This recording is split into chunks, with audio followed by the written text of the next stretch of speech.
tadi dia message, dia minta link. Kan kalau sempat mungkin dia masuk sekejap. Mungkin ada pengumuman untuk awak semua ke, kita tak tahu kan. Okey, kita tunggu sajalah apa yang berlaku. Okey. So cikgu harap anda semua sihat-sihat, dah cuti seminggu. Okey, mesti bersemangat sedikitlah untuk belajar, cuti seminggu je pun. Tinggal 2 minggu lagi sebelum kita bersemuka. Okey, tapi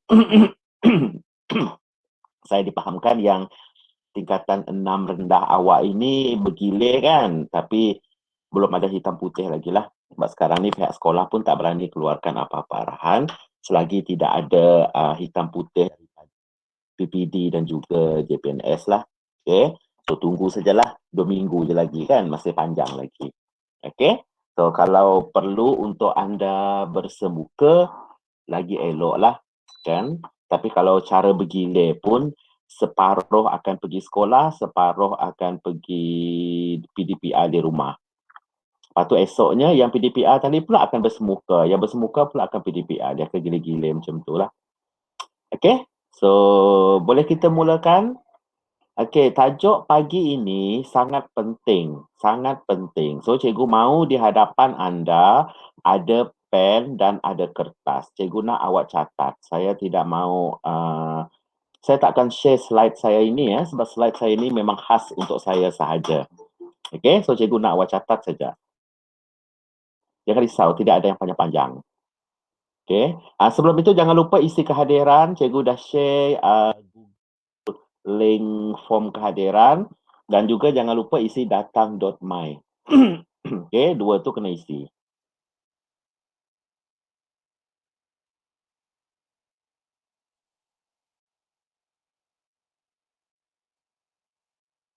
Sekejap, cikgu share sekejap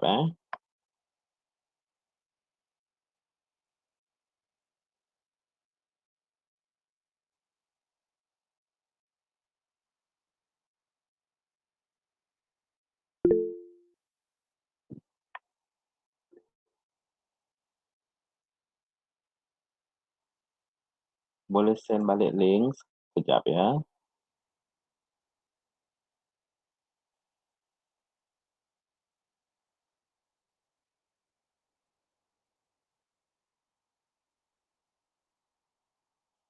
Ini link untuk kehadiran dan juga datang.my pun jangan lupa isi ya.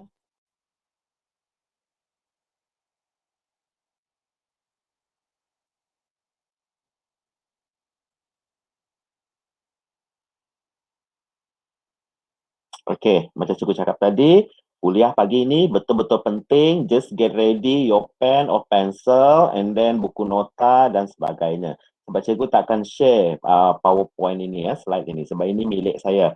Saya guna PowerPoint slide ini untuk saya buat ceramah ke sekolah-sekolah tingkatan 6. Sebab tu awak tengok masih ada logo Islam Kiriam kat situ. Saya belum ubah lagi, belum edit lagi. Lepas ni saya edit. Okay. So, rasanya dah berapa batch dah guna slide ini. Slide ini saya mula guna bermula tahun 2009 rasanya. Just imagine 2009 and now it's 2021. So, how long dia telah berada bersama dengan saya. Saya cuma edit apa yang perlu sahaja. That's why saya share slide ini pada awak. Okay? Berapa banyak sudah pelajar masuk universiti gara-gara slide saya ini. Ada yang jadi lawyer, ada yang jadi engineer, kan? Ada yang jadi cikgu, gara-gara slide ini. Dan juga tidak ketinggalan ada yang jadi penyangak, ada yang jadi penyamun, kan? Dialah tak dapat berjaya masuk universiti. Nak jadi apa lagi? Jadi penyangak penyamun lah. Kan ada yang kerja cashier, kan Bintang Plaza sana tu, tak dapat masuk universiti. Jadilah cashier, sales girl, salesman dekat apa nama tu, Bollywood sana ke. Semua gara-gara slide ini. So slide ini sangat berhantu, hati-hati. Malah ada yang jadi emak, kan, dah terlalu kanji sangat. Pergi sekolah, orang suruh masuk tingkatan 6 cari ilmu, dia pergi cari boyfriend waktu tingkatan 6. Dah lah tidak berjaya masuk mana-mana universiti. Dah lah kahwin, dapat anak. Okey, hari ini saya nak mula dengan esei. Tolong dengar baik-baik sebab saya tidak akan ulang benda ini. Okey? esei dalam pengajian am tidak sama dengan esei dalam bahasa Melayu. Tolong buang, bukan buang lah, tolong apa nama itu, tolong simpan dulu segala nota-nota yang Cikgu Huang bagi tahu tentang esei bahasa Melayu. Tidak sama. Nama pun dah pengajian am kan, bukan bahasa Melayu. So, pengajian am ada tata cara kita sendiri. Okey? Okey. Dalam pengajian am, semester 1, ingat semester 1, anda kena tulis 2 esei sahaja. Kan? Anda kena tulis 2 esei sahaja. Ada 3 soalan diberi, awak perlu jawab 2 sahaja. Jangan bagi tahu saya, cikgu kena jawab 2 ke? Saya takkan jawab benda macam tu. Satu esei adalah 25 markah. So, 2 esei 50 markah. It's a stupid thing kalau anda tidak jawab esei. Kenapa? Sia-sia awak buang 25 markah begitu saja. Ataupun awak tidak jawab dua-dua, sia-sia awak buang 50 markah begitu saja. Faham? So, kalau awak jawab esei, 25 markah tu of course lah you won't get the full mark. But then at least awak boleh dapat 10 to 15 marks. Sudah cukup. Faham? Instead of awak just hantar blank paper, kertas kosong and then you will get 0 mark. So, kalau awak buat benda seperti itu, so tidak perlu ambil anda punya result. Sebab of course awak akan dapat F. And then just get ready RM50 untuk awak repeat anda punya paper. That's all. Okay? So that's why saya memang galakkan pelajar esei. Sebab markah dia besar. Okay? So kalau boleh dapat saja jawab esei dulu. 25 marks. Banyak tu. 250. Okey, esei dalam pengajian am, dia terbagi kepada 2. Satu esei umum, satu esei kenegaraan. Esei umum is about all around you, semua berada di sekeliling anda. Itu esei umum. Apa saja benda yang berlaku, nama pun pengajian am kan. Perubahan sistem politik negara boleh jadi soalan. Satu ketika dulu, Siti Nurhaliza menyanyi lagu Budi Bahasa Budaya Kita terus keluar dalam esei pengajian am. Faham? So far setakat ni saya tak tahulah, dia tak berani cakap adakah COVID ni akan keluar. Dia tak direct lah cerita pasal COVID. Dia mungkin cerita pasal penyakit berjangkit dan sebagainya. Isu semasa lah tu. Faham? And then isu satu ketika dulu, lama-lama tahun dulu. Apa nama itu? Blackout. You know what is blackout? Blackout, padam mati lampu. Seluruh Malaysia terus keluar dalam exam. Bagaimanakah ia memberi kesan kepada perindustrian dan perkilangan negara? Nah, okey? So, esei umum. Kalau esei kenegaraan adalah esei yang anda belajar based on topik kenegaraan yang cikgu ajar. Kan? Yang tajuk yang paling confirm keluar adalah tadbir urus. Iaitu tajuk terakhir kita. Cikgu akan ajar lepas tak tamatkan silibus kita nanti. Tadbir urus, confirm keluar. Kan? Biasanya esei. So, esei kenegaraan ini, dia tidak boleh your common sense. Tidak boleh awak jawab seperti awak jawab esei umum. Sebab dia ada fakta dia tersendiri. Faham? So, you just follow the facts. Just ikut saja fakta-fakta yang ada dalam topik itu. Baru awak dapat jawab. So, biasanya esei kenegaraan ini, dia biasa membunuh pelajar sekiranya pelajar itu tidak mahu menghafal. Faham? Selalunya dalam 3 soalan dia bagi, 1 adalah kenegaraan, 2 adalah umum. Selalunya pelajar tak akan pilih yang kenegaraan ini. Tapi tak semua kenegaraan ini susah. Ada ketikanya kenegaraan ini senang. Contohnya macam tahun lepas punya, Raja Berperlembagaan. Senang. Kan? So pelajar banyak jawab esei kenegaraan situ. Okey? So, dalam pengajian am, esei pengajian am, anda perlu tulis dalam 300 ke 350 patah perkataan. Ini pengajian am. Sorry. Saya tak tahu BM awak tulis banyak berapa. Tapi pengajian am 300 ke 350 patah perkataan. Kan? Dan buat pengetahuan anda, kami pemeriksa kertas pengajian am ini, kami dibayar untuk mengira patah perkataan anda. Dibayar. So, jangan ringan perkara ini. So, mana-mana pelajar yang menulis lebih daripada 350 perkataan, 351 sehinggalah lebih berapa yang awak tulis itu akan kami pangkah terus. Tidak akan dibaca. That is pengajian am. That's why I'm not interested untuk tanya berapa markah BM SPM anda. Sebab bila SPM, penilaian dia, pemeriksa akan macam mana saya nak bantu pelajar ni ya? Di mana saya nak tambah bagi markah dia? Saya nak banyakkan supaya dia dapat markah tinggi. Itu style SPM. Tapi STP kami terbalik. Kan? Kami akan cuba hukum untuk kurangkan sebanyak mana markah yang awak boleh dapat. Faham? So even sedikit sekecil-kecil mana pun kesilapan anda tetap akan dipenalize dalam pengajian am. Faham? That's why pengajian am ini senang untuk lulus, senang untuk gagal. Kan? So, di BM awak tulislah sampai 1000 muka surat, sampai beratus-ratus patah perkataan. It's okay. Kan? Awak boleh dapat markah. Di pengajian am kita tidak mahu. Kita tidak mahu pelajar tulis panjang lebar dengan idea yang mencanak-canak keluar dengan apa. Tidak mahu. Pengajian am tidak terima benda seperti itu. Pengajian am suka benda yang straight to the point. Apa ni awak tengok? Okay? Okay. Saya tidak tahu BM awak berapa idea yang awak kena bagi. So, kalau BM awak guna isi kan? Berapa isi. Tapi pengajian am kita ada istilah kita sendiri. Kita guna istilah idea. So, awak kena kemukakan 5 saja idea. 5 saja. Tidak boleh lebih, tidak boleh kurang daripada 5. Nanti saya ceritakan kenapa tidak boleh kurang, kenapa tidak boleh lebih. Lepas itu, 5 idea ditulis dalam 5 perenggan. Lepas tu macam esei. Ada pengenalan dan penutup menjadikan semua perenggan awak 7 perenggan sahaja. Faham? 7 perenggan sahaja. Jangan bagi 8, 9, 10, 11, 12 perenggan. Tidak mahu. Hanya 7 perenggan sahaja diterima oleh MPM. Lebih daripada 7 perenggan, tidak mahu. Itu awak membunuh diri awak sendiri. Okey? Lepas tu aspek pemarkahan, lepas ni cikgu bagi. Jelas? 1, 2, 3, 4, 5, 6. Cikgu harap anda tulis. Okey. Ini markah. Okay, ini sudah diubah dalam 2 tahun kebelakangan ini.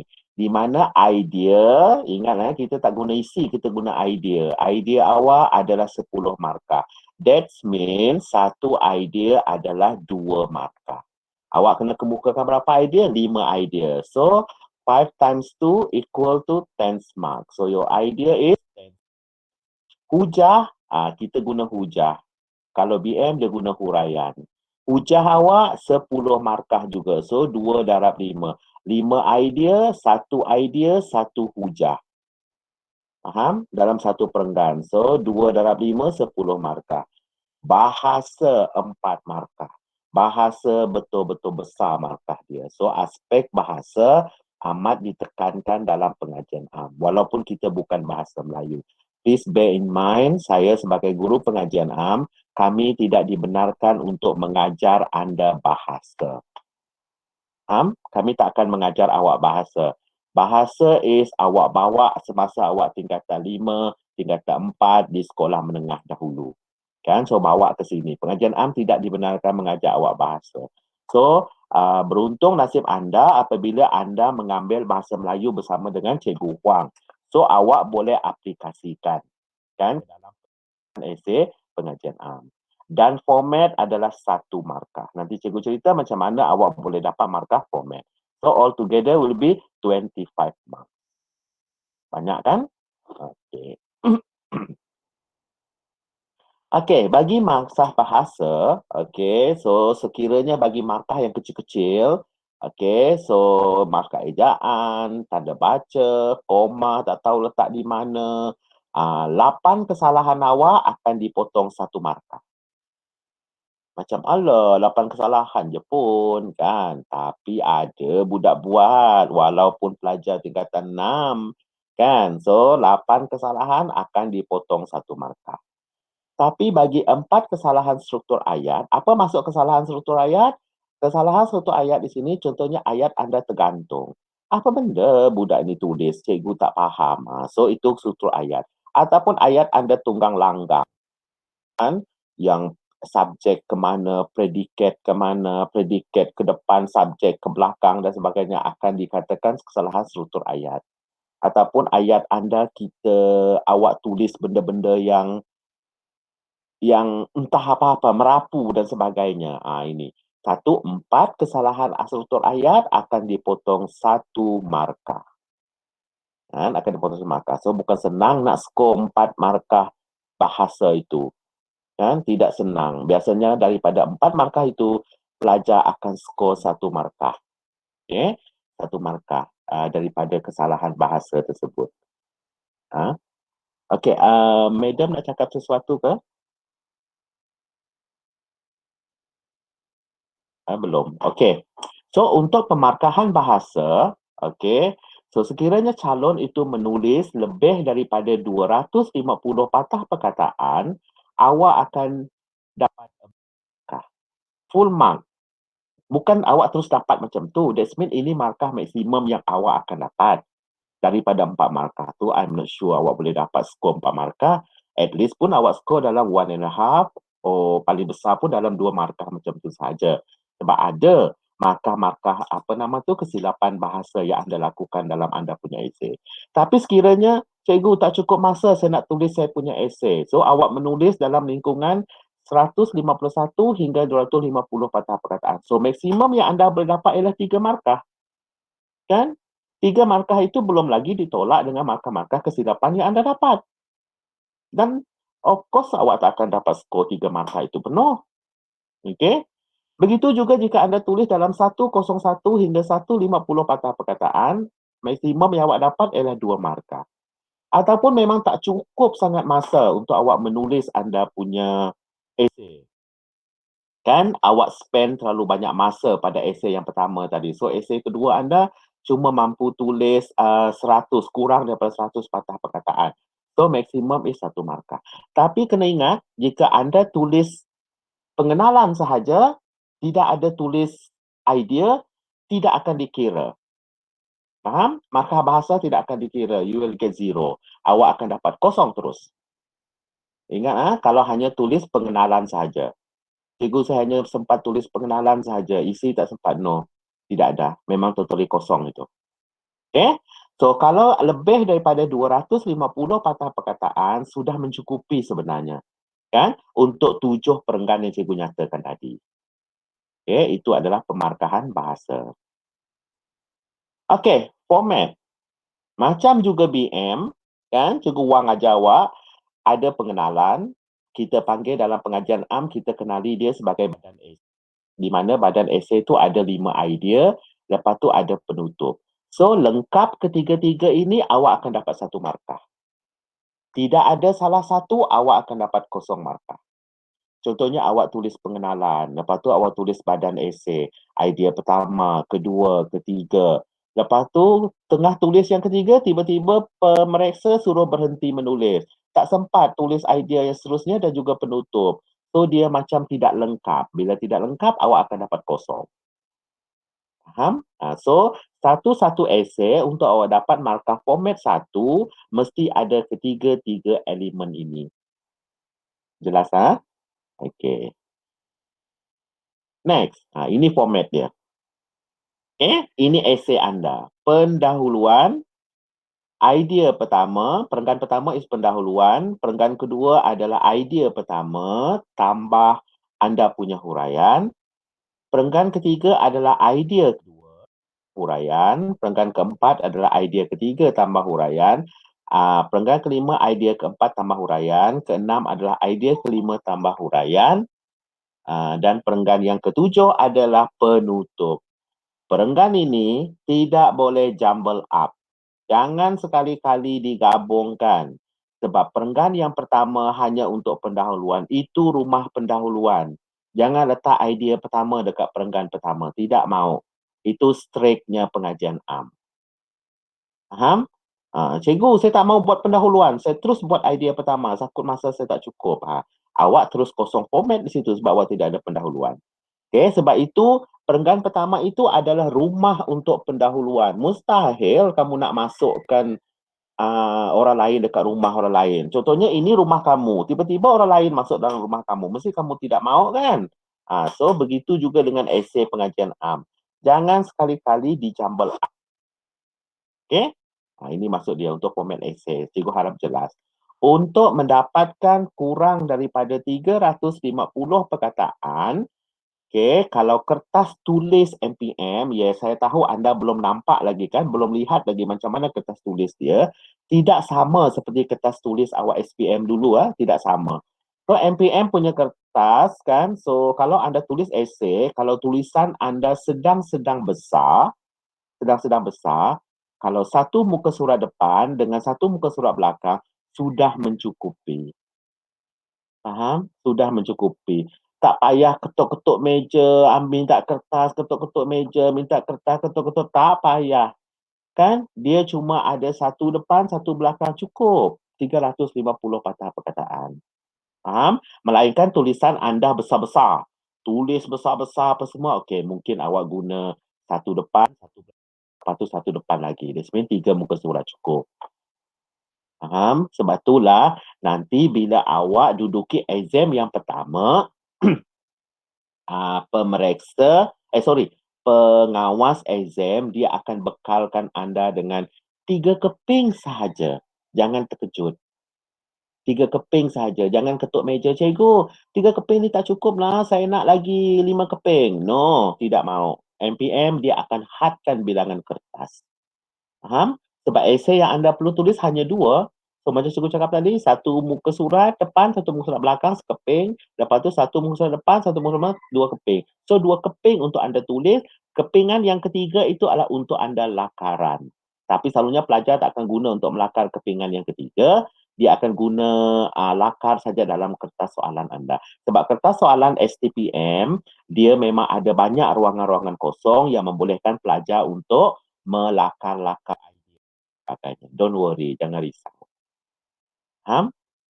So, dalam pengajian am, bilangan patah perkataan amat dititik beratkan. Walaupun idea awak mencanak-canak datang, wow, cuncun saya terbaca tajuk ini malam tadi, saya nak tulislah sebanyak mana pun, jangan. Lepas tu awak keluar daripada Dewan Exam, awak dengan bangganya, saya boleh jawab soalan pengajian am tadi, ni, saya dah tulis sampai 1000 muka surat tau. Kertas awak yang paling tebal sekali untuk dibalut. Sekali keluar result, faham? Jangan. Okey. Cikgu mula. Faham tadi? Ada soalan setakat ini? Ada masalah? Kalau ada, tanya. Sebab cikgu takkan ulang benda ni. Sebab lepas ni cikgu dah mula masuk esei. Saya tak ada masa nak ulang-ulang benda ni. So, siapa yang tidak hadir, I'm very sorry lah. Kita ada berapa? 39. 39 tolak cikgu ada 2 sini. 37. 37. Kita hadir ni. Okey? Okey, kalau tak ada, cikgu masuk dalam pengenalan. Macam mana cara tulis pengenalan esei? Ada syarat? Bukan macam BM, Okey, pengenalan esei tulis dalam 1 ke 2 ayat sahaja. 1, 2 ayat je. Saya tidak mau panjang-panjang. Faham? Wah, kamu tulislah pengenalan. Malaysia sekarang berada di ambang globalisasi. Oleh yang demikian, Malaysia sentiasa berusaha untuk memajukan negara Malaysia agar standing dengan negara-negara maju yang lain. Pelbagai usaha dilakukan oleh kerajaan. Tak payah. Faham? 1, 2 ayat cukup. Pelbagai langkah dilaksanakan oleh kerajaan untuk memacu negara ke arah negara membangun. Usaha-usaha tersebut telah digembleng usaha bukan setakat oleh kerajaan, malah sektor swasta dan juga rakyat. Cukup 1, 2 ayat. Kenapa cikgu suruh tulis 1, 2 ayat? Pengenalan tak ada markah pun. Awak tulislah sebanyak mana sekalipun, dia tak ada markah. Sebab tu cikgu cakap, dia berbeza dengan bahasa Melayu. Tak ada markah. Dia tak ada markah, tapi dia wajib tulis. Tengok, wajib ada, tak ada markah. Faham? So, kalau awak tidak tulis pengenalan, awak akan dapat kosong format. Tapi kalau awak tulis, dia tak ada markah. Kenapa satu cikgu tidak sebenarkan anda tulis panjang-panjang? Sebab walaupun dia tidak ada markah, tapi jika ada kesalahan ayat di situ, kesalahan bahasa di situ, dia tetap akan penalize esei anda. So, rugilah. Dah lah tak ada markah. Silap tulis pula dia potong lagi markah awak. So better lah tulis satu ke dua ayat. Faham? Okey. Jones, okay, nanti cikgu cakap. Penanda wacana sekejap. Markah bahasa adalah 4 macam cikgu dah terang tadi kan. Okey. Mari kita tengok. Jangan. Tengok jangan ditulis itu. That's why cikgu suruh awak tulis benda ni. Cikgu harap anda tulis lah.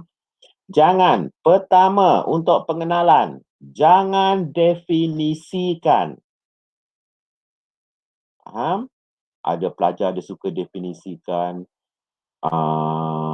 penyakit, istilah penyakit berjangkit merupakan satu istilah yang dikenali dengan sebagai penularan wabak penyakit yang sedang berlaku dewasa kini. Jangan definisi. Who are you? Siapa kamu nak definisikan? Faham? Sebab bila dah tingkatan 6, awak nak definisikan sesuatu, awak kena nyatakan dari mana awak rujuk benda itu. Menurut Kamus Dewan, penyalahgunaan internet didefinisikan sebagai satu perilaku ataupun tata cara yang menyalahgunakan kemudahan internet yang sedia ada. Betul? Tapi awak ada masa ke nak buka Kamus Dewan di Dewan Exam? Awak dibenarkan ke bawa masuk Kamus Dewan ke dalam Dewan Exam? Tidak kan? So, jangan definisi. Takut definisi anda salah. Okay? So, elakkan mendefinisikan dia. Dan macam tahun lepas, keluar soalan raja berperlembagaan.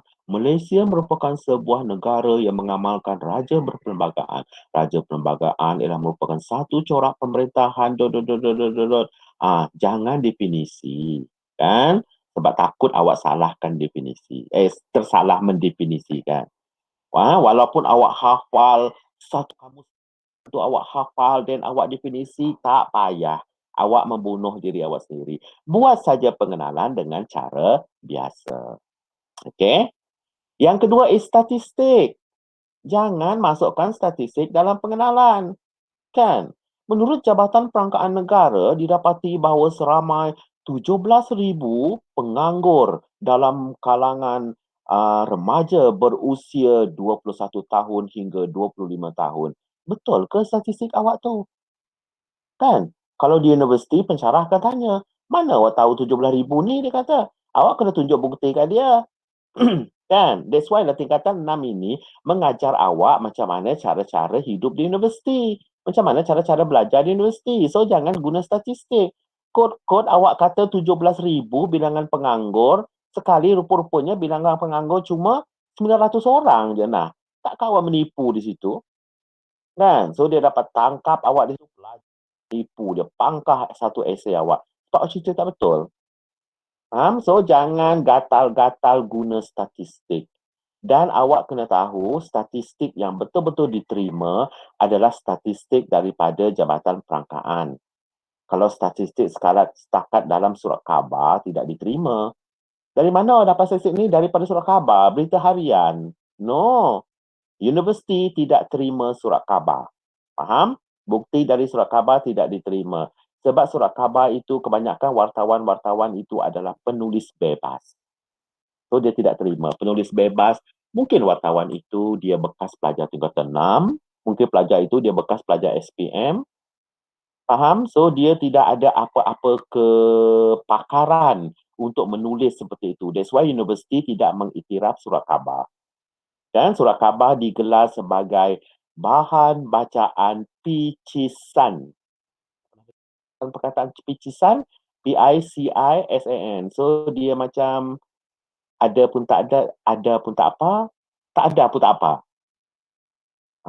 Kalau dia ada pun tidak menambahkan, kalau dia tak ada pun tidak mengurangkan. Lebih kurang macam tu.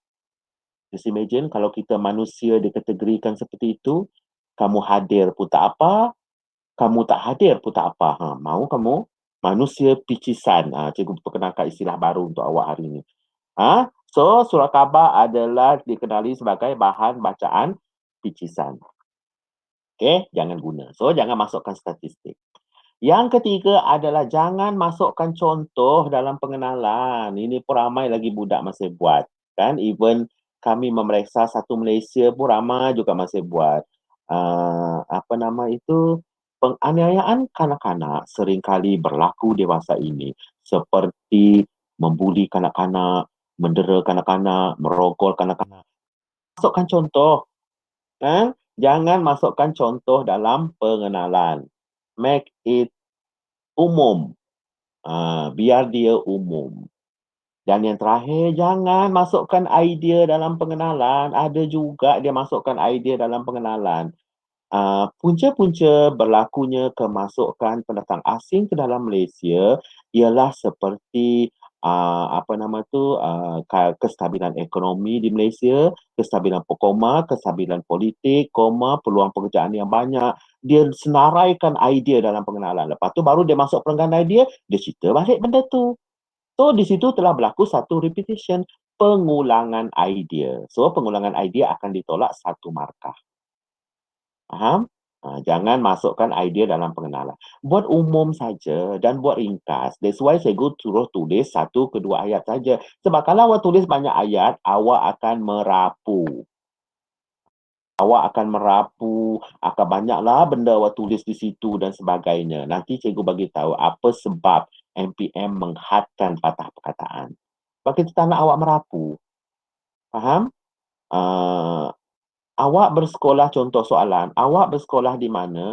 Saya bersekolah di SM Riam Road Miri. SM Riam Road Miri terletak kira-kira 7 kilometer di sini. SMK Riam Road memiliki pelajar seramai beribu-ribu orang. SMK Riam Road banyak memiliki anugerah-anugerah. Tak perlu. Orang tanya awak bersekolah di mana? Saya bersekolah di SM Riam Road yang terletak kira-kira 3 kilometer daripada lapangan terbang Bandar Miri. Cukup. Itu sebab tu kita tak nak awak tulis patah perkataan yang panjang lebar. Takut awak merapu. Bila merapu, habuk yang keluar. Bukan idea yang keluar. Okey? Ada soalan pengenalan esei? Ada soalan? Tidak ada, cikgu. Tak ada? Jelas, Jelas. Okey. Badan esei. Kita makin lama daripada kepala dia, kita pergi badan dia, kita pergi kaki dia. Sekarang kita tengok badan dia pula. Okay. Badan esei. Macam cikgu cakap tadi kan. 5 idea. 5 idea mesti ada huraian dan contoh. Kan? Awak bernasib baik sebab batch awak MPM sudah revise semula huraian dengan contoh sekali. Okay, huraian dengan contoh sekali. Kalau senior-senior sebelum ini, huraian dengan contoh berasingan. Kan? Dia berasingan. Contohnya ialah punca keganasan rumah tangga ialah dari masalah dadah. Masalah dadah membuatkan manusia urai masalah dadah lepas tu titik. Sebagai contoh, sekiranya seseorang terlibat dengan masalah penyulaan dadah, dia akan tindakannya akan menjadi lebih agresif. Contoh, itu kalau lama punya. Awak tak payah sudah. Awak just cakap, salah satu punca keganasan rumah tangga ialah melalui masalah dadah, titik. Masalah dadah boleh mendorong seseorang individu untuk bertindak lebih agresif. Tindakan ini boleh mendorong dia ke arah penganiayaan dan penderaan kepada ahli keluarga terdekat. Contoh masuk situ. Faham? Tidak perlu. Sebagai contohnya, tidak payah. Faham? Tidak payah. Okey. Tulis. Dalam pengajian dalam MPM tidak terima contohnya, tidak terima. Kalau awak guna contohnya, awak akan dipenalize bahasa. MPM hanya terima sebagai contoh. Dah tulis? MPM hanya terima sebagai contoh. Sebagai contoh, penderaan kanak-kanak ialah seperti buli kanak-kanak, penderaan kanak-kanak, jenayah rogol kanak-kanak dan sebagainya. Dan satu lagi, MPM tidak terima dan lain-lain. Tulis. Tidak mau dalam MPM tidak pernah wujud istilah dan lain-lain. MPM hanya terima dan sebagainya. That's why saya kata ini perbezaan esei MPM, esei pengajian am dengan esei bahasa Melayu. So kalau awak tulis dan lain-lain, kami akan bulatkan dan awak dipenalize untuk markah bahasa. Faham? That's why saya kata susah nak dapat 4 markah tu walaupun markah maksimum is 4 markah kan. Okay? Itu untuk yang antara yang cikgu ingat. Antara yang ingat. Okey, markah bahasa. Okey, macam cikgu dah cerita tadi. Ciri-ciri idea. Idea, lepas ni cikgu bagi tahu macam mana nak cari idea. Lepas tu 4 ke 5 ayat. Okey, untuk badan esei, satu idea, kan, dia boleh ditulis huraian sebanyak 4 ke 5 ayat. Cukup. Cukup. Cikgu tak cukup lah, saya masih cuba nak menghurai banyak lagi. Cukup. 4 ke 5 ayat. Lepas ni baru cikgu ajar awak macam mana cara tulis 4 ke 5 ayat. Jangan tulis panjang. Cikgu saya nak tulis dalam 7 ke 10 ayat. Pergi mampus. Tak payah. Kan? Orang dah senangkan hidup, sibuk nak tulis 4 ke 5 ayat. Tak payah. Okay? Lepas tu nanti kita akan buat cara menjana idea dan juga do and don'ts. Okay? Dalam penulisan esei. Okay? So, jangan. Ni jangan lagi, banyak betul jangan dalam esei pengajian am ni. Okay? Jangan lebih dari 5 idea. Jangan. Cikgu, saya terbaca benda ni malam tadi. Tiba-tiba keluar daripada exam. Idea saya makin datang. So, saya boleh tulis lebih daripada 5 idea. 100 idea saya boleh tulis. Jangan. Tulis 5 saja. Faham? Cari, kalau 100 idea kamu boleh cari, carilah 5 yang terbaik, yang anda boleh hurai dengan baik, yang anda boleh, boleh tulis dia punya huraian dengan baik. Faham? 5 cukup, tak payah banyak. Hidup kita ni kena bersederhana. Siapa yang tamak sampai lebih 5 idea itu semua kerja syaitan. Faham? Hanya syaitan je dia suka tulis benda-benda nak tamak-tamak seperti ini. So manusia ni kita kena hidup dalam serba sederhana. Jangan kurang. Cikgu tak ada idea lah, tulis satu idea. Itu memang nak mampus lah. Kan? Sebab dia kata 5-5 lah. Cukuplah 5. Okey? Jangan ulang fakta. Macam cikgu cakap tadi, sikit-sikit ulang, sikit-sikit ulang.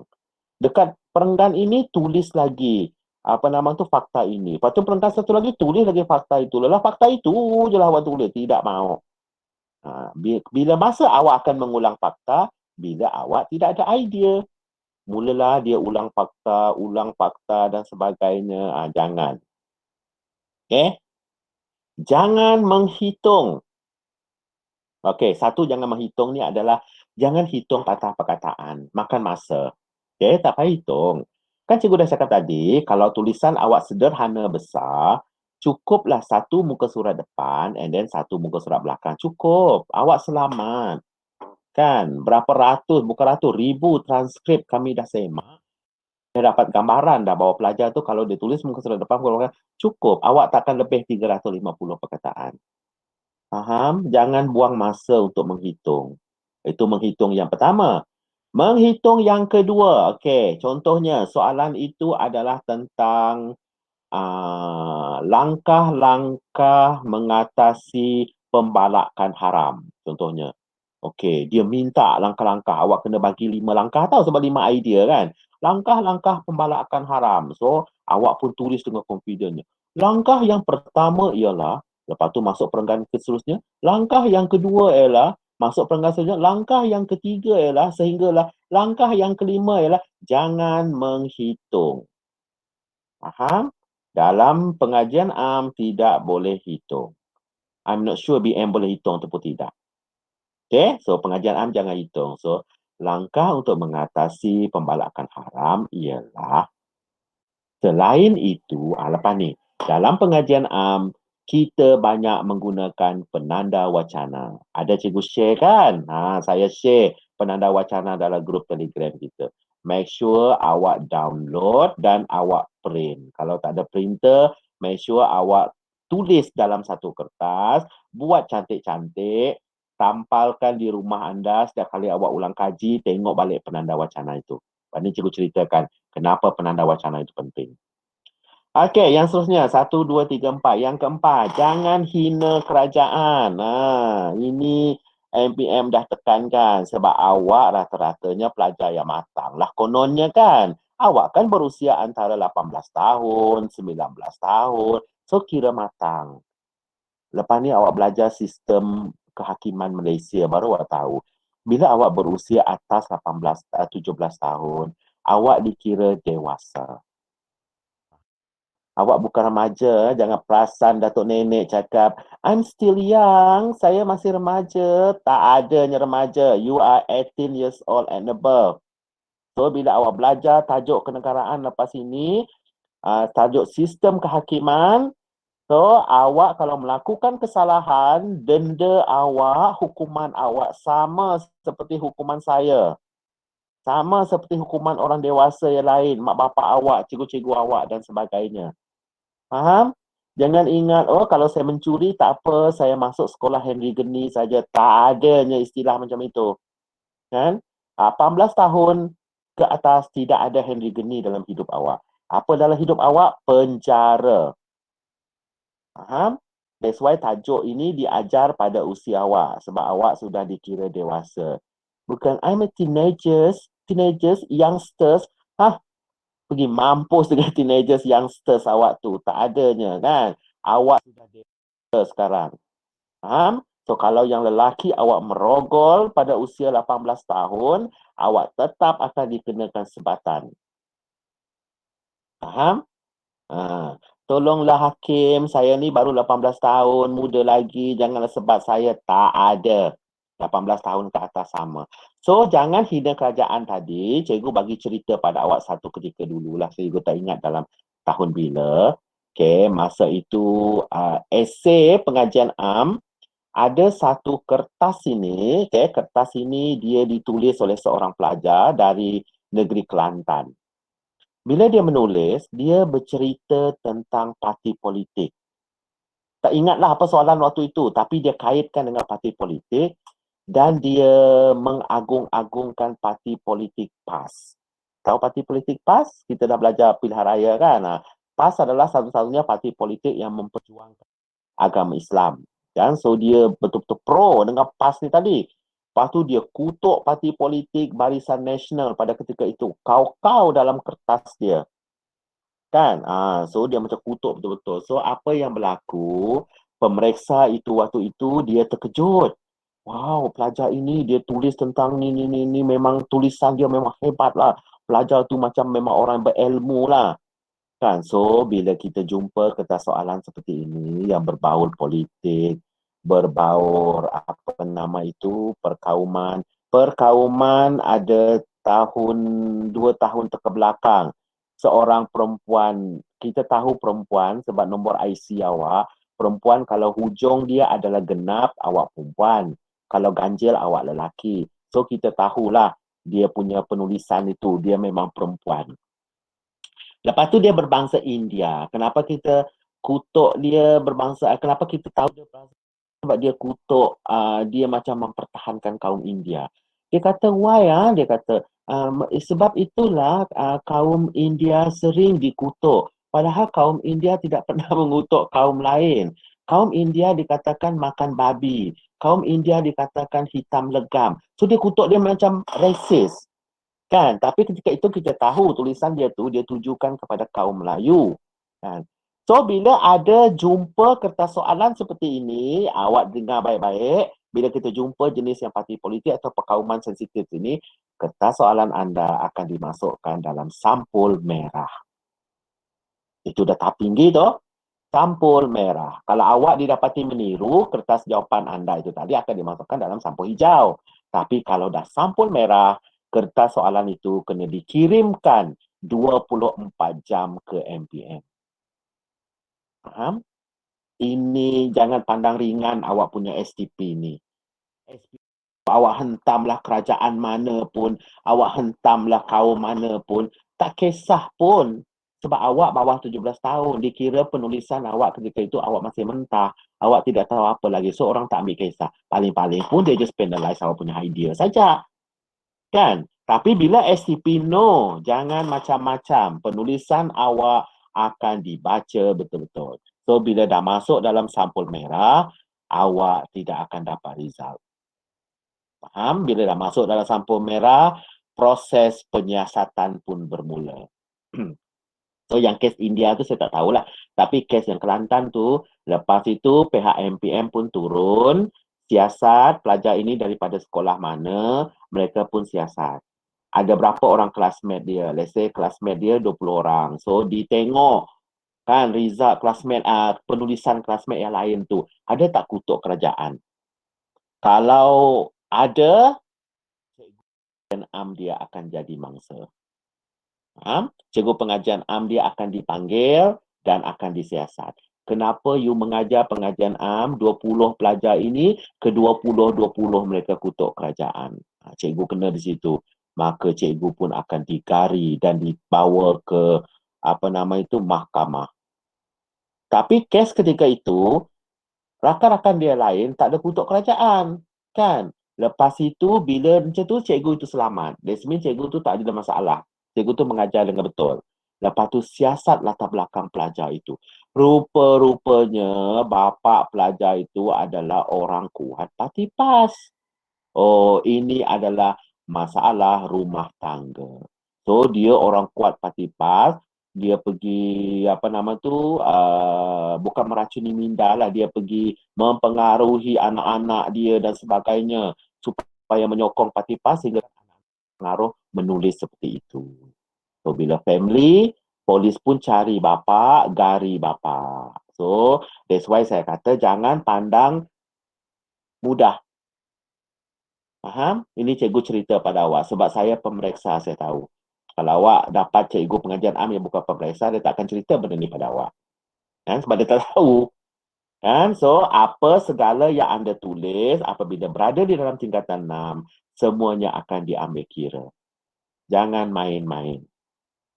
Faham? Sebab kertas exam awak ini, cikgu pemeriksa, bukan saya seorang yang membaca awak punya esei tau. Banyak pelajar dia fikir, Allah, saya tulis exam je. Lepas tu saya dengan pemeriksa je yang tahu apa benda. No. Pemeriksa akan baca, ketua pemeriksa akan baca. Dia ada 2 individu akan membaca. So, kalau pemeriksa itu tolong senyapkan anda punya esei, mungkin anda selamat. Tapi ketua pemeriksa dia tak akan senyapkan anda punya esei. Okay? Itu yang cikgu cakap kat sini. Jangan hina kerajaan. Walaupun awak tidak suka untuk exam demi nak lulus, pura-pura suka. Faham? Pura-pura puji, sanjung tinggi melangit pun tidak mengapa. Tapi janganlah puji opo sangat sehingga kan tak mampu nak tulis huraian yang bagus. Jangan. Okay, tapi at least jangan hina. Okay, benda ini cikgu cerita setiap tahun. Dengan pelajar-pelajar saya sentiasa ingatkan dengan mereka. Okey, yang terakhir, jangan buat kesimpulan dalam idea. Saya tengok ini kalau negeri-negeri kan, Terengganu dengan Kelantan suka buat macam ni. Tapi mereka antara result yang terbaik. Saya pernah semak Kelantan punya, saya terpegun. Markah bahasa saya tak tahu nak penalize dia dekat mana. Ayat sangat cantik. Kan? Sangat tersusun. Ayat sangat tak ada kesalahan. Bahasa struktur tak ada. Tapi mereka suka buat kesimpulan dalam idea. Contoh saya bagi punca pembalakan haram adalah disebabkan oleh sikap tamak, titik. Lepas tu dia pun hurai. Lepas tu dengan ini jelaslah bahawa sikap tamak adalah salah satu daripada punca pembalakan haram. Tak payah hurai macam itu. Lepas tu ada 5 idea, 5. Dengan ini jelaslah bahawa, dengan ini jelaslah bahawa, dengan ini jelaslah. Tak payah simpulkan. Bila masa awak simpulkan dalam penutup. Jangan simpulkan di setiap perenggan idea. Saya baca pun nak menyampah tengok. Faham? Jangan simpulkan. Okey? Okey. Jelas setakat ini? Ada soalan? Harap jelas, ha? Okey. Format essay. Ini penting. Salin. Ada 3 format essay. 5+0, 1+4, 2+3 atau 3+2. Salin dulu. Apa benda Cikgu Lipa ni ajar format essay tapi ada matematik? Yes. Essay pengajian am ada matematik. Salin dulu. Sekejap, cikgu pergi minum air dulu. Saya kering tekak saya bercakap.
Kembali. Okay, inilah kelebihan kalau PDPR ni kan. Kalau rasa haus je boleh skip sekejap, pergi minum air. Kalau dalam kelas mana boleh kan. PDPR ni dengan awak pun tidak on camera, kita pun tidak tahu tentang apa benda awak buat, tidur ke, makan ke. Tapi tak kisahlah. Nak makan-makan lah. Bukannya ada bau pun. Okay? Okay.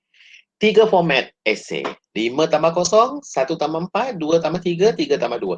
Apa maksud ini? Ini maksud idea. Idea. Kan cikgu cakap mesti 5 idea kan? 5+0, 5 idea. Tambah kosong-kosong lah. Maksudnya 5 idea lah. Awak kena tulis. 1+4. 1+4 sama dengan 5. So, 1 idea tambah 4 idea. Lepas tu 2+3 atau 3+2. 2 idea tambah 3 idea ataupun 3 idea tambah 2 idea. Ada 3 format essay yang anda perlu tahu. Salin. Salin. Ni cikgu tak bagi nota pada awak. Cikgu bagi nota sini je. Okay, cikgu nak awak salin ni dulu.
Sudah salin?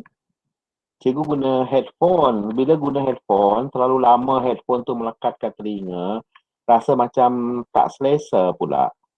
Kan? Saya tahu macam mana awak suka betul guna headphone sambil dengan lagu baling-baling dan sebagainya. Saya kalau dah sejam dekat telinga, memang rasa macam rimas. Saya suka earbud tu. Kan? Tapi earbud cikgu ni, dia tak ada mic. Itu masalahnya. Kena cari earbud yang ada mic. Kan? Sebab saya bukannya jenis yang suka nak semiol, berwising. Tak perlulah saya earbud, bertiktok segala. Saya bukan jenis yang suka benda macam tu kan. Okay. Okey, kombinasi jawapan. Kan? 0 tambah 5, 1 tambah 4, 2 tambah 3, 3 tambah 2. Okey, sekali lagi, cikgu ulang buat pertama kalinya. Bukan ulanglah, cikgu bagi tahu buat pertama kalinya. Bila awak dapat kertas soalan, kan, bulan berapa YZM? Bulan 2 kan, bila dapat kertas soalan. Baca satu persatu. Faham? Baca satu persatu, faham kan? Untuk pengajian AM ini yang membunuh pelajar, penulisan esei, semua orang boleh tulis esei. Budak sekolah rendah pun boleh tulis esei. Kan? Yang membuatkan pelajar ini salah dapat 01/25, 1/25, lepas tu dia tulis menyeleweng sepenuhnya. Maksudnya awak tidak jawab ikut kehendak soalan. Cikgu, macam mana saya mau tahu kehendak soalan? Inilah saya bantu awak ni. Kombinasi jawapan. 0 tambah 5, 1 tambah 4, 2, 3, 3, 2. Faham? Banyak pelajar, lain ditanya, lain dijawab. Awak tinggal di mana? Saya ke sekolah dengan menaiki van sekolah. Siapa nama awak? Saya berumur 18 tahun. Itu yang boleh buat 01/25 tu.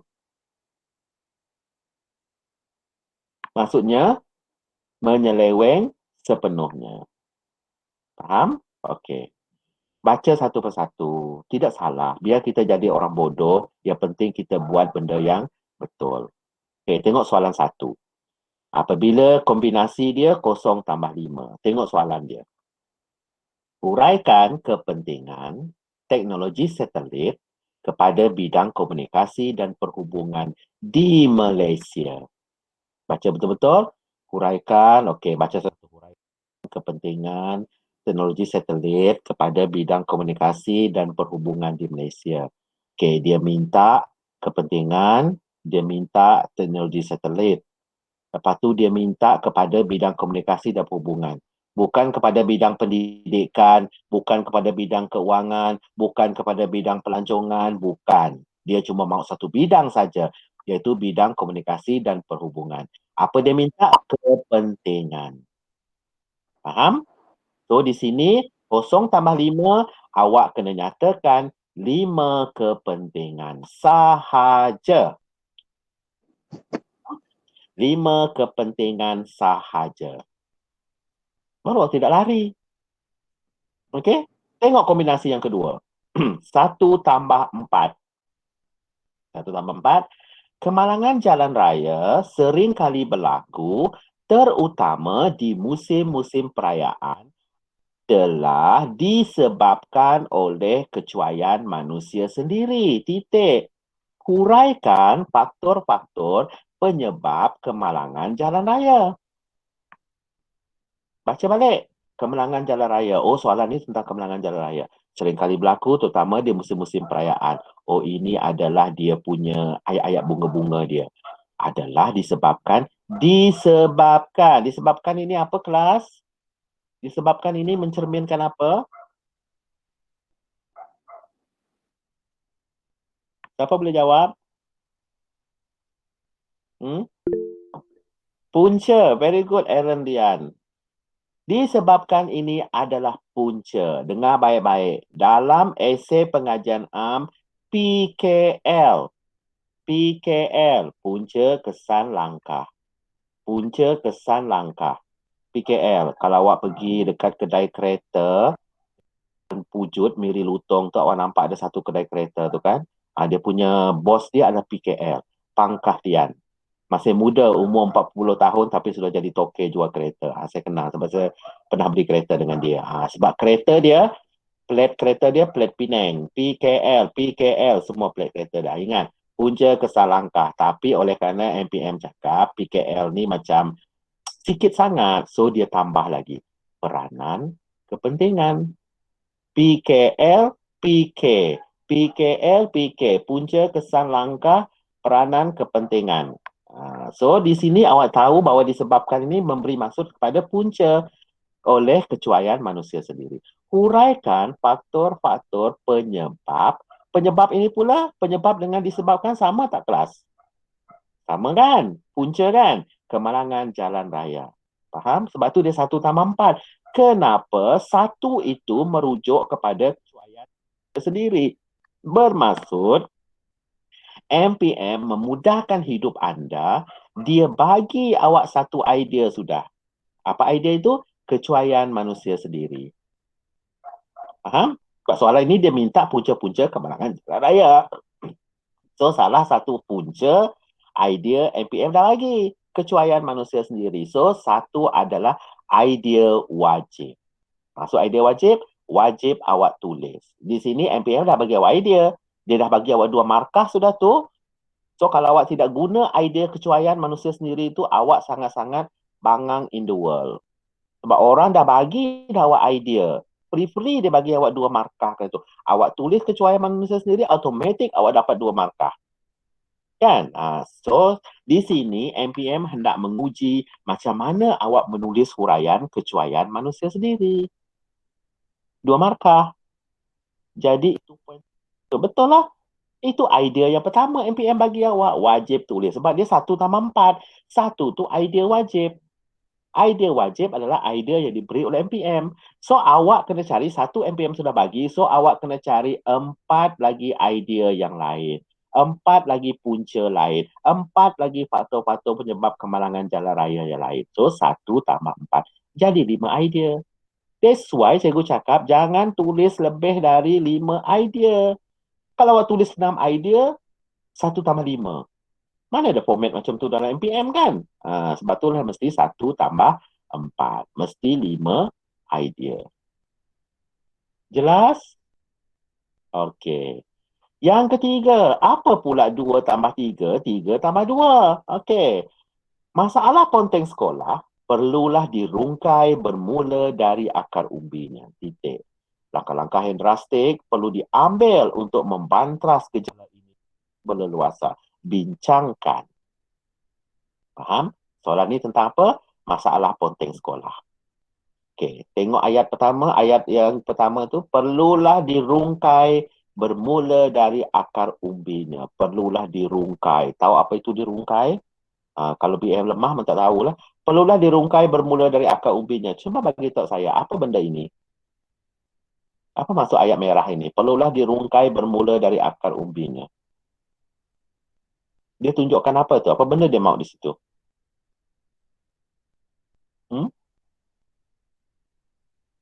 Anybody? PKL, KP, penyebab. Penyebab itu apa? Perlulah dirungkai bermula dari akar umbinya. Dia mahu apa? Punca. Yes. Perlulah dirungkai bermula dari akar umbinya. Punca. Punca penyebab masalah ponteng sekolah. Faham? Itu satu kehendak dia kan? Dia nak satu kan? Dia nak kamu nyatakan punca. Lepas tu baca lagi, langkah-langkah yang drastik perlu diambil untuk membantras gejala ini dari berleluasa. Apa pula benda itu? Dia minta apa situ? Dia minta apa tu? Langkah, yes. Langkah, PKL, KP.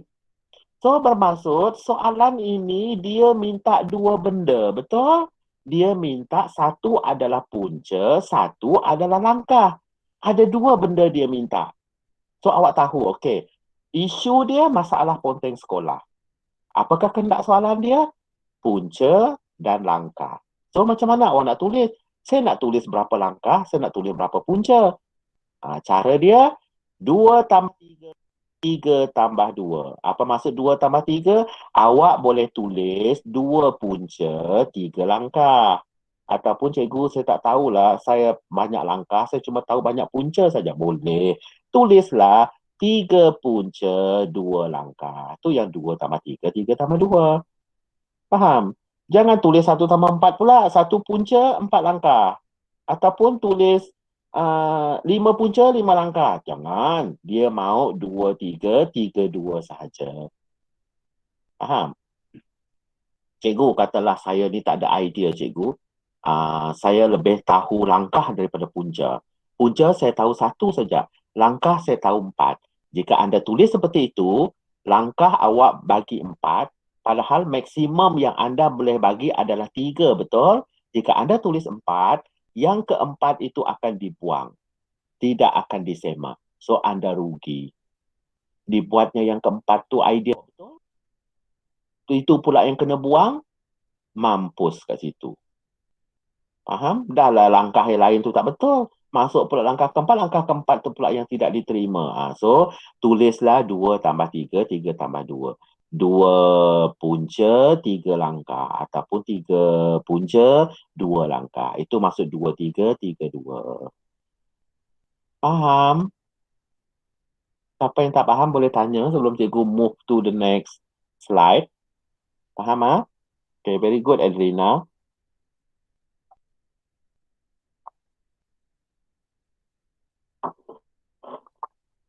Faham. Okay, thank you, Aaron. Okay, that's why saya kata kita special daripada BM. Essay kita lain, tak macam BM. BM essay dia lain. Saya tak tahulah BM ada macam ni tak? Cikgu Wang cakap ada macam ni tak cara tulis essay BM? Ada tak ke lain? Tak ada, eh? Okay. Harap awak hadam benda ni. Dah habis salin? Dah habis salin? Actually, tak perlu salin. Kalau awak tak mau salin, awak boleh tangkap gambar. Awak kan ada handphone yang boleh tangkap gambar. Sebab kata saya punya pensyarah saya cakap, sekarang ni zaman moden, dia kata. Bila pensyarah papas slide je, sibuk ambil gambar. Betul lah.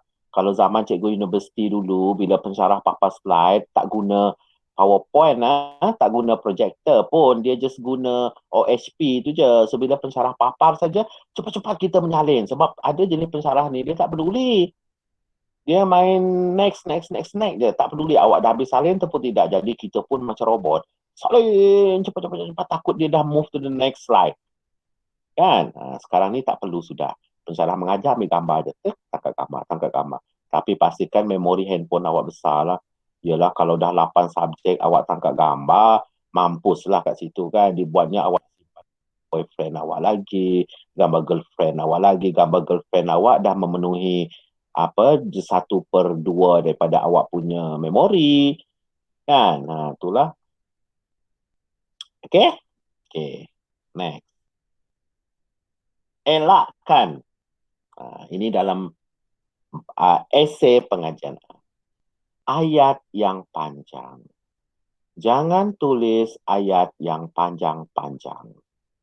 Macam mana cara tulis ayat yang panjang? Menggunakan kata hubung dan seterusnya. Tak boleh. Jangan ayat yang panjang. Sebab ayat yang panjang akan membunuh anda. Sama juga macam anda punya muat kan. Your writing, muat. Memang cikgu muat awak cakap, jangan tulis ayat yang panjang. Dan bila awak tulis ayat yang panjang, awak akan mudah melakukan kesalahan bahasa. Perlulah pendek. Dan ayat perlulah pendek dan padat. Faham? Tak apa. Ayat pendek tak apa. Okey, yang kedua, elakkan bahasa puitis dan bombastik.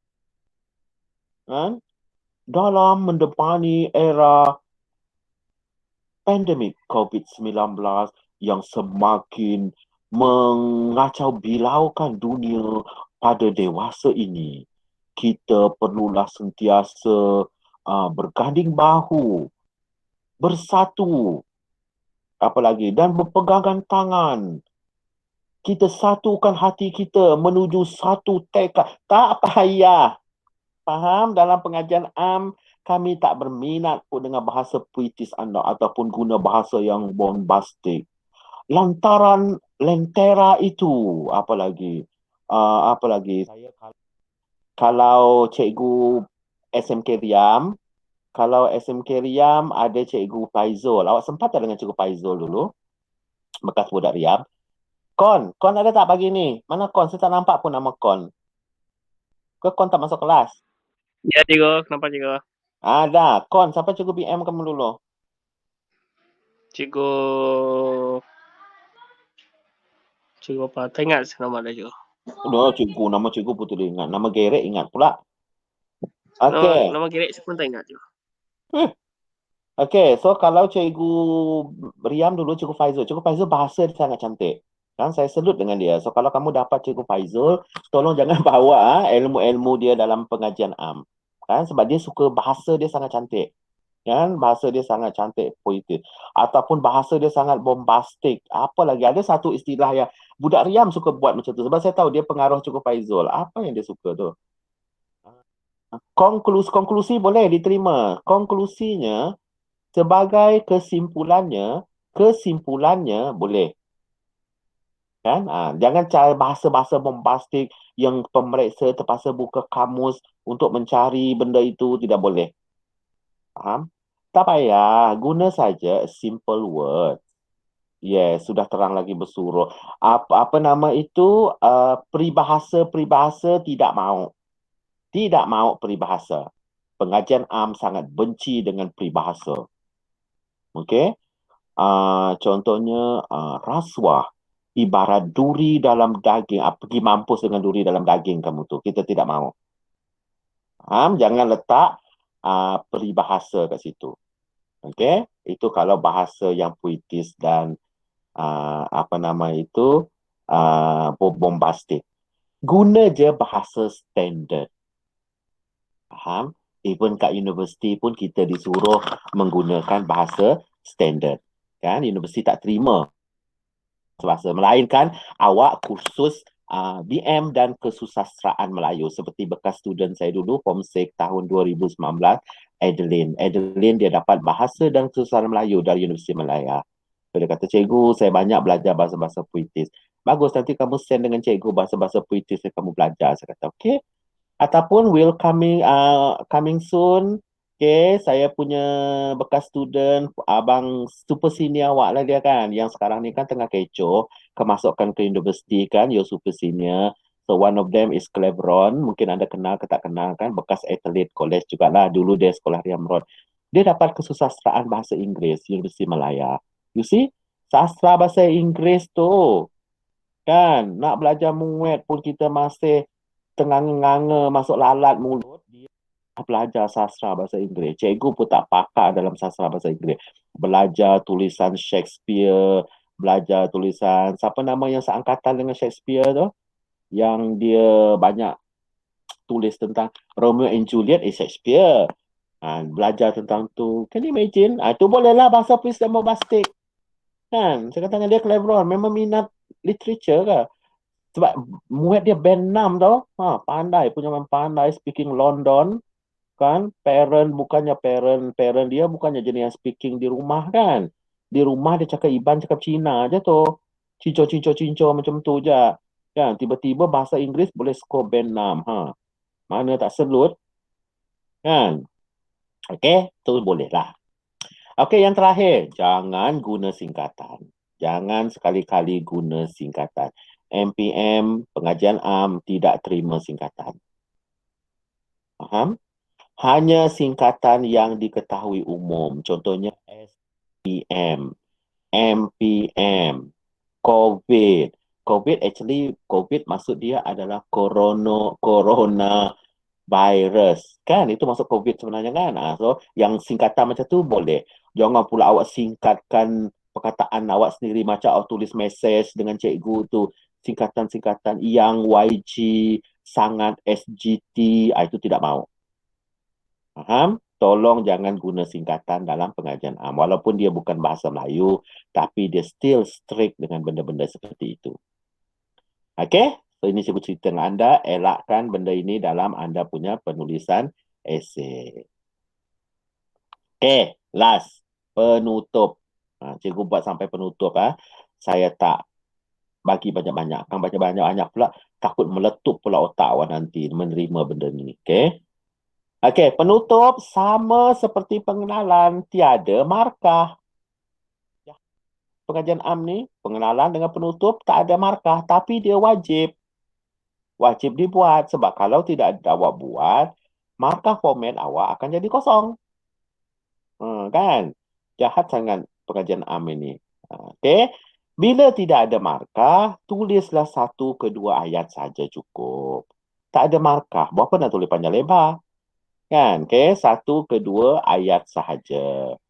Okey, apa yang anda boleh tulis dalam penutup? Pertama, anda boleh tulis rumusan. Rumusan keseluruhan. Secara keseluruhan, secara kesimpulannya, untuk membantras isu pendatang haram, pendatang asing tanpa izin yang datang ke Malaysia ini, perlulah kerjasama dan usaha daripada semua pihak. Semua pihak perlulah berganding bahu, memberi kerjasama kepada kerajaan dalam ini kemasukan pendatang asing tanpa izin ke Malaysia. Perumusan ataupun kesimpulan ataupun harapan. Semoga dengan segala usaha yang kerajaan buat dapat membantu dalam menangani masalah pendatang asing tanpa izin yang datang ke Malaysia. Harapan, bukan harapan awak. Jangan pandai-pandai. Dengan ini saya berharap supaya semua pihak berganding bahu, bukan awak yang berharap. Who are you? Siapa awak nak berharap? Kan? Awak nak letak situ banyak pelajar ni bengong, dia tulis dia yang berharap. Amboi, awak Perdana Menteri ke nak berharap? Yang memberi harapan ini adalah mereka yang sudah ada jawatan. Dengan ini harapan Perdana Menteri Malaysia agar semua pihak dapat berganding bahu dalam sama-sama mendepani isu pandemik COVID-19 yang sedang melanda negara dewasa ini. Boleh? Ini awak pula yang saya berharap supaya semua pihak amboi, awak siapa nak berharap? Kan? So jangan. Okay, elakkan perkataan saya dalam esei. Jangan tulis saya. Saya merasa bahawa punca berlakunya penyalahgunaan dadah ialah disebabkan oleh pengaruh rakan sebaya. Bukan saya, jangan guna saya. Even next semester, awak akan buat anda punya kajian, tolong jangan guna saya. Dekat universiti, saya tidak diterima. Dalam kajian dia bukan saya, dia guna pengkaji, researcher. Okay, dengan ini pengkaji berharap, boleh. Itu beza dia. Bahasa akademik dengan bahasa pasar. Kalau bahasa pasar suka tingkau lah, lantak jawab sana sini. Guna je lah apa bahasa kau nak. Tapi kalau dalam penulisan akademik, penulisan esei, tesis, kajian dan sebagainya, bahasa akademik sangat ditekankan.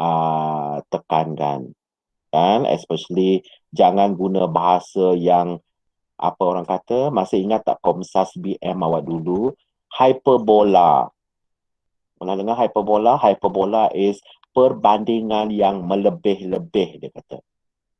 Kan? Contohnya, apa nama itu? Contohnya adalah cantik seperti bulan. Bulan tu cantik ke? Bulan macam tu je pun sebenarnya. Cantik seperti bulan. Is that hyperbola or perbandingan? I'm not sure. So you try to find it by yourself. Okay? But I know that is hyperbola. Maksudnya perbandingan yang melampau-lampau. Jangan. Dalam bahasa akademik tidak diterima. Okay? Sama juga personifikasi, unsur perorangan. Awak cuba bagi manusia pada benda itu. Pokok kelapa melambai-lambai di tiup angin. Padahal pokok kelapa itu tak melambai pun. Kan? So, awak bagi unsur manusia pada dia. Okay. Bulan dilindungi awan, seolah-olah menangis. Apa pungguk menangis merindukan bulan. Padahal pungguk tu membunyi pun. Kan? Sedangkan pungguk tu tak tahu bulan tu apa. Kan? So, itu adalah unsur personifikasi. Betulkan saya jika saya salah sebab saya bukan guru BM. Okay? Saya rasa anda tahu. So, jangan guna bahasa-bahasa bombastik seperti itu. Faham? Anda masih bersama dengan cikgu ataupun anda sudah lena di kulit mimpi di hadapan slide cikgu dan dengan bahasa-bahasa cikgu kan, sebab bahasa saya ni kan, suara saya ni kadang-kadang boleh menidurkan orang. Ramai orang tidur dengan bahasa saya. Bahasa apa nama tu, sastra dia lah tu. Okay, masih okay. Thank you, very good. Okay, very good. Okay. So, kalau tak ada apa-apa soalan, cikgu stop kelas kita, presentation cikgu dan kelas kita di sini. Saya tidak mahu keep on push, nanti kepala otak awak meletup berkecai macam tu saja. Itu belum lagi masuk dalam itu belum lagi masuk dalam macam mana mencari idea huraian dan sebagainya. Itu hari Jumaat nanti cikgu masuk. Okey? Cukup setakat ini. Hadam saja. Try untuk cuba untuk cakna apa yang cikgu bagi tahu tadi. Sebab lepas ni saya tidak akan ulang benda ini sebab kita bila dah masuk essay, of course lah kita akan mula fokus dengan essay, especially idea dan huraian. Okay? Jangan lupa isi attendance. Okay? Boleh sampai 40 pula kita ni. Isi attendance. Isi attendance, tulis anda punya dekat Google Meet, Google Form yang cikgu share dan juga apa nama itu, tulis dalam datang.my. Datang.my kena isilah sebab dia akan list downkan apa nama itu, kehadiran setiap hari lah. So bila kita tengok, thank you very much to our Form 6 student sebab every day Cikgu Roni akan buat rumusan. Cikgu share ni. Sebab Cikgu Roni akan buat rumusan kehadiran dan Form 6. Kehadiran Form 6 adalah betul-betul memuaskan lah, even though kita tak dapat 100%, but then it is almost 70 to 80% if I'm not mistaken. So that is a good sign. Okay, satu cara yang sangat baik lah untuk our Form 6. So this awak telah tunjukkan minat untuk belajar lah. So yang paling menyedihkan is adik-adik awak tingkatan 5 tu, budak college kan, kehadiran mereka 30%, 20%, so it's very sad. It's very bad. Kan, kesian kan. Itulah kadang-kadang budak pandai ni ada PL dia sendiri jugalah. Kita pun tak tahu apa masalah kan. Tapi kita tak boleh judge the book by its cover because some of them ada berada di luar miri lah. Kan, mereka berada di luar miri. So, sebab kebanyakan pelajar ni kan dia banyak B40 kan. B40 mungkin tidak ada line. Kita tak tahulah. Kan, even budak apa sih pun ada 3 orang tu yang apa nama tu kesian, budak pandai tahu, budak kelas SSD tidak ada line, terpaksa naik bukit di Ulu Baram sana tu, naik bukit untuk dapatkan line. So seminggu sekali dia akan naik bukit untuk dia download semua cikgu daripada Telegram. Sedih kan? Sedih tahu macam tu, dia naik bukit. Yang seorang lagi tu perempuan, dia terpaksa panjat pokok kan, dia budak Penan. Awak tahulah budak Penan macam mana kan. Sorry, di sini ada Penan ke? Tak ada. So dia tinggal dekat kampung Penan, long apa entah, memang tak ada line. Dia kena panjat pokok untuk dapatkan line. So seminggu sekali dia akan panjat pokok itu. Lepas tu masuklah semua nota-nota cikgu, dia belajar ikut situ. Yang bestnya, just imagine budak Penan ni tadi, dia siap hantar dia punya kajian dengan cikgu walaupun loading beberapa hari. Terus saya kata dengan dia, kamu hati-hati panjat pokok, dia buatnya kamu pom jatuh mati mampus, saya kata dengan dia. So panjat pokok tu kena panjat hati-hati. Yang naik bukit tu pun kena hati-hati, saya cakap. Si Maxwell tu, dibuatnya dimakan harimau, kan, ditelan binatang buas, dicakar beruang, takkan mampus di situ. Semata-mata nak dapatkan ilmu. So kita yang berada di bandar ni, serba lain ada ni, so bersyukurlah kan. At least awak tak perlu panjat mana-mana gunung, tak perlu panjat mana-mana pokok. At least awak just naik atas pasen tu je. Itu pun bukan sebab awak nak cari ilmu, sebab awak nak cari perempuan, nak cari lelaki kat situ tu kan. So kita yang berada di Bandar Miri ni, thanks God kan, gunakan segala kemudahan yang ada. Macam budak Sains Social D tu kesian saya tengok kan, lepas tu tutup tengok masuk mesej, dia hantar kerja khusus lah. That's why saya bagi tahu madam, saya kata madam dia hantar kerja khusus. Saya coba bantu dia seboleh yang mungkin dengan dia punya kerja. Sebab dia ada usaha. Kan? Malah saya cakap dengan dia, awak tak boleh turun Miri ke, saya cakap. At least turunlah Miri, tinggallah dekat saudara mara ke dan sebagainya. Cikgu dia kata, saya ada saudara mara di Miri, dia cakap, tapi macam tak selesa betul jugalah, saya faham. Kan? Mungkin jugalah kita pun tak tahu macam mana kan. Tu sedih kan? Tapi niat ada. Dua-dua tu sebagai semester 1 dia, pengajian am dia, A dengan A minus tu, walaupun duduk di tempat jin bertendang sana tu, tempat duduk. Yang tak dapat line, tak ada jalan, hari tu banjir semua. Dia kata, kamu berdua banjir tak? Banjir, cikgu, dia kata. Dapat selamat tak kerja khusus? Dapat, sebab saya letak ke atas, dia kata. Nah, kan hari tu long-long sana banjir kan? Itulah. So, apa yang berlaku dengan kita sekarang ni, bersyukurlah. Kan? Macam cikgu cakap tadi, bersederhana, hidup dengan cara bersederhana, tak perlu mewah-mewah, sebab mewah itu semuanya kerja-kerja syaitan semua. Kan? Kita ni manusia, so buat jadilah manusia. Faham? Okay, so take care, jaga diri. Okay, so jangan ambil berat sangat masalah-masalah yang berlaku di sekeliling kita. Kan saya tengok awak sekarang ni kan dah zaman-zaman seperti ini, banyak masalah berlaku. Masalah keluarga, masalah pelajaran, masalah gerek, masalah boyfriend, cari baru dan sebagainya. So, jangan fikir sangat. Kan? Sebab ada pelajar kita sekarang ni dalam situasi murung tau. Murung ni boleh bunuh diri ni. Kan? So jangan pandang ringan murung ni. Kan? Student saya tahun lepas, saya cerita pasal murung macam ni, mereka ketawa tau. Dia ketawa. Wah, lepas tu, sekali lepas tu kena kat kawan dia. Kan tahu kan tahun lepas ada kes pelajar kolej tahun lepas, dia lari daripada rumah tu. Lepas tu dia pergi dekat mana entah kedai, dia berdiri daripada pukul 8 pagi sampai pukul 8 malam. Sampai toke kedai Cina tu pun nampak dia berdiri situ. Orang ingat kan toke Cina tu pergi ambil dia, pergi bagi dia makan dan sebagainya.